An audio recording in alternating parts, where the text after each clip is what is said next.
사조용전 3건입니다. 지금 보고 계신 썸네일의 여자가 바로 흑풍성세 중 아내 매초풍입니다. 대가리 구멍 송송 신공을 익힌 뒤로 아름다운 외모를 감추고 귀신처럼 하고 다녔던 것이었습니다. 매초풍의 숨겨진 외모는 사조용전에서 미녀순이 4위입니다. 가진하게 암기에 맞아 눈이 멀어버린 매초풍은 과거를 회상해 보았습니다. 도화도라는 섬에서 사형들과 무예를 익히던 시절을 떠올려 봤습니다. 그리고 사형 중에 한 명과 사랑에 빠지게 되었습니다. 사부님의 책망이 두려워 사형과 결국 도망을 치게 되었습니다. 같이 도망친 사형은 지금의 남편 진현풍이었습니다. 그리고 구음진경이라는 희대의 무공 비법서를 훔쳐서 도망쳐 왔습니다. 구음진경의 학원만 훔쳐온 곳이었지만 그것만으로도 강호를 잘근잘근 씹어 먹었습니다. 하지만 고수들의 집단 공격에는 역부족이어서 몽골에 숨어 무공을 연마하던 중에 강남 7개를 만났던 것이었습니다. 다시 돌아와 다섯째는 진현풍의 일격에 맞아 목숨이 경각에 있었습니다. 진현풍은 매초풍의 상태가 걱정돼 물었습니다. 매초풍은 눈이 멀었다며 강남 7개 7명을 모두 해쳐달라고 했습니다. 다섯째는 이미 처치했고 바로 일곱째를 향해 덮쳐가는 진현풍이었습니다. 이때 일곱째마저 이룰 수 없었던 강남 7개는 모두가 진현풍에게 목숨 걸고 달려 들어갔습니다. 숨이 넘어가고 있는 다섯째에게 일곱째가 울면서 다가갔습니다. 뒤로는 진현풍과 강남 7개의 혈투는 계속되었습니다. 넷째가 진현풍에게 잡혀있는 곽정한테 구해주겠다고 하며 달려들었습니다. 곽정은 이런 상황에서도 굳세게 예라고 대답했습니다. 그러나 구운 백골조를 익혀 무공이 200인력인 진현풍 앞에서는 부상만 입을 뿐이었습니다. 그리고 넷째뿐만 아니라 강남 7개 모두가 부상을 입고 말았습니다. 진현풍은 매초풍보다 100배는 강하다고 느껴졌습니다. 진현풍은 다섯째를 품에 안고 있는 일곱째가 무방비였기 때문에 우선은 일곱째를 해치우고자 했습니다. 일곱째는 다섯째를 잃은 아픔에 눈물만 흘리고 있었고 진현풍은 일곱째의 머리에 구운 백골조를 시전하려고 했었습니다. 그 모습을 보고 있던 곽정은 너무나 다급해서 안 되라고 소리쳤습니다. 그런데 갑자기 멈춰선 진현풍이었습니다. 곽정은 너무나도 위급한 상황이라 품속에서 단검을 꺼내 진현풍을 깊게 찔러 버렸습니다. 끔찍한 비명을 지르며 나자빠지는 진현풍이었습니다. 매초풍도 놀라고 말았습니다. 그 어떤 무기로도 진현풍에게 상처조차 입힐 수가 없었습니다. 하지만 각정이 단검으로 찌른 곳은 하필이면 진현풍의 유일한 약점인 배꼽이었습니다. 강호에서 흑풍성세를 이길 수 있는 사람은 손에 꼽을 겁니다. 하물며 이렇게 처참하게 만들 수 있는 사람은 없을지도 모릅니다. 하지만 꼬마 곽정이 해낸 것이었습니다. 매초풍과 진현풍을 마무리 짓기 위해 달려드는 강남 7개였습니다. 그럼에도 흑풍성세는 정말 신출귀몰했습니다. 회오리를 일으키더니 사라져 버렸습니다. 이내 다시 찾아온 이별의 시간이었습니다. 강남 7개와 곽정은 눈물로 다섯째를 보내줄 수밖에 없었습니다. 꼬마 곽정은 떠나가는 다섯째에게 무릎을 꿇었습니다. 그리고는 이마를 땅에 쪄가며 절을 했습니다. 이 절은 다섯째를 사부로 모신다는 뜻과 작별의 뜻이 함께였을 것입니다. 다섯째는 그런 각정을 보고서 일곱째에게 마지막 부탁을 남겼습니다. 무예를 잘 가르쳐 구척이와의 내기에서 지지 않게 해달라고 말했죠. 그렇게 He's gone. 한편 매초풍도 다 죽어가는 진영풍을 안고 달리고 또 달렸습니다. 진영풍도 마지막 말을 남겼습니다. 나를 찌른 단검의 손잡이에 양강이라는 이름이 써 있었다고 말이죠. 그리고 끝내 진영풍도 He's gone. 같은 시가 금나라의 어느 왕궁에서 포성약을 엄마라고 부르는 아이가 있었습니다. 바로 양강이었습니다. 그리고 포성약과 양강 앞에 나타난 구척이었습니다. 구척이도 드디어 양강을 만났습니다. 10년의 세월이 흘렀습니다. 그 10년 동안 징기스칸 테무치는 몽골의 부족들을 하나로 통일해 나가고 있었습니다. 그리고 우리의 꼬마 각정도 이제는 만으로 16살의 소년이 되어 있었습니다. 나이는 먹었지만 곽정은 여전히 둔했고 머리가 나빴습니다. 하여 매일 혼나고 얻어 터지는 게 일상이었습니다.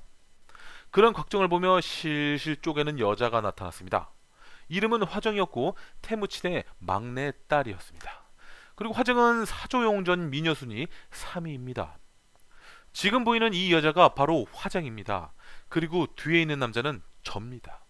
곽정은 머리가 나쁜 만큼 남들보다 더 성실하게 무예를 익혔습니다. 화정은 그런 우직한 곽정을 마음에 두고 있었고 말이죠. 밤늦게까지 건법 연습을 하고 있는데 웬 젊은 도사 하나가 찾아와 싸움을 걸어왔습니다. 강남 7개는 5째가 죽고 나서 강남 6개가 되었습니다. 그래도 6명의 사부한테 10년 동안 무예를 착실히 배웠던 곽정이었는데 이 젊은 도사한테 밀리고 있었습니다. 얼마 안 되어 젊은 도사한테 시게 걷어차이고 나서 나자빠지는 곽정이었습니다. 젊은 도사는 곽정을 가소롭게 비웃고 있었습니다. 그때였습니다. 강남 6개가 젊은 도사를 둘러싸며 정체를 물었습니다. 젊은 도사는 정중하게 자신을 소개하였습니다. 구척이가 보내서 문안을 드리러 찾아왔다고 했습니다. 이름은 윤지평이었습니다. 윤지평의 무공은 30인력입니다. 더군다나 구척이도 양강을 찾아 무예를 가르쳤는데 윤지평은 양강의 후배가 된다고 했습니다. 즉 양강의 후배한테도 쉽게 져버린 곽정이었으니 양광과 대결한다면 승산은 없다고 봐야 했습니다. 강남 6개는 침통할 뿐이었습니다. 가진하게 소소하게 복수를 해줬습니다. 이제 물러가 보겠다는 윤지평을 잡고는 내던져 버렸습니다. 그리고 곽정한테 소리쳤습니다. 내일부터 지옥 훈련이 시작된다고 말이죠. 여섯 사부들은 돌아가며 자신들만의 무공을 가르쳤습니다. 누가 뭐래도 열심히는 했지만 곽정의 무공은 느는 법이 없었습니다. 어쩔 땐 퇴보하는 느낌이 들 정도였습니다. 어느 날 절벽이 하늘에서 흰 독수리 2마리와 검은 독수리 10마리가 싸움이 났습니다. 이 싸움을 곽정과 화쟁 그리고 태무친도 구경하고 있었습니다. 원래 싸움 구경이 제일 재밌는 법입니다. 화쟁이 아버지 태무친한테 흰 독수리를 도와주라고 하자 활을 쏘는 태무친이었습니다. 단 한 발의 화살로 검은 독수리를 명중시키는 태무친이었습니다. 이번엔 태무친이 독수리를 맞히는 자에게 상을 주겠다고 하자 곽정이 활을 쏘게 됐습니다. 곽정은 한 발의 화살로 2마리의 독수리를 명중시켜 버렸습니다. 곽정은 강남 6개 6사부도 있었지만 활의 명수 제배의 제자이기도 했습니다. 곽정은 2마리의 검은 독수리를 들고는 태무친에게 바쳤습니다. 이때 곽정의 무공은 20인력입니다. 그리고 지난 16년 동안 강남 6개의 무공도 30인력에서 50인력으로 상승되었습니다. 곽정을 가르친 10년 동안 자신들의 무공도 높아진 것이었습니다. 다시 돌아와서 태무친은 곽정에게 자신이 차던 금으로 된 단검을 상으로 주었습니다. 이 금도는 살상력이 높은 건 아니지만 상징적으로 의미가 컸던 단검이었습니다. 태무친에게는 뭐든지 공짜란 건 없었습니다. 이 금도를 하사하면서도 곽정을 자신에게 충성하는 장수로 만들어 버렸습니다. 결국 흰 독수리와 검은 독수리는 모두 죽으면서 독수리의 싸움은 끝났습니다. 싸움 구경이 끝나자 절벽에는 곽정과 화쟁만 남았습니다. 그런데 절벽 꼭대기에 흰 독수리의 새끼들이 어미를 잃어 이대로 놔두다간 굶어 죽게 된 것이었습니다. 그리고 곽정과 화쟁 뒤에 한 도사가 슬그머니 나타났습니다. 새끼인 독수리를 구해주고 싶었지만 깎아지는 절벽이라 바라만 볼 수밖에 없었습니다. 그때 뒤에 있던 도사가 절벽을 평지 걷듯이 올라가는 거였습니다. 순식간에 절벽 꼭대기에 가서 새끼인 독수리 2마리를 품에 안고 다시 내려와 화쟁에게 주었습니다. 곽정은 어마무시한 경공의 도사를 보고는 넙죽 엎드려 울면서 사정했습니다. 자기는 멍청해서 무공이 늘지 않아 6사부의 속만 상하게 했다며 무공을 가르쳐달라고 했습니다. 도사는 곽정에게 보름달이 뜨면 절벽 위로 올라오라고 했고 누구한테도 절대 말하면 안 된다고 했습니다. 곽정은 생각했습니다. 자신이 절벽 위로 올라갈 수 없으니 거절하는 거라고 말이죠. 그 후로 보름달이 뜰 때까지 곽정은 열심히 지옥 훈련을 했고 6사부들은 곽정을 열심히 때렸습니다. 곽정은 6사부한테 너무나 송구스러워 미친 척하고 절벽에 올라가 보기로 마음먹었습니다. 이건 미친 척이 아니라 미친 거였습니다. 절벽에서 미끄러져 떨어지는 순간이었습니다. 절벽 꼭대기에서 밧줄이 하나 내려와 곽정을 잡고는 끌어올렸습니다. 약속대로 도사가 절벽 위에 있었고 밧줄로 곽정을 올려준 것이었습니다. 곽정은 다시 넙죽절을 하며 제자로 삼아달라고 했습니다. 하지만 도사는 곽정에게는 이미 훌륭한 6사부가 있다며 사제지간은 될 수 없다고 했습니다. 다만 호흡법, 앉는 법, 걷는 법, 자는 법을 가르쳐 주겠다고 했습니다. 곽정은 속으로 장난쳐 했겠지만 도사의 말대로 꽁꽁한 바위 위에 누워서 배워보기로 했습니다.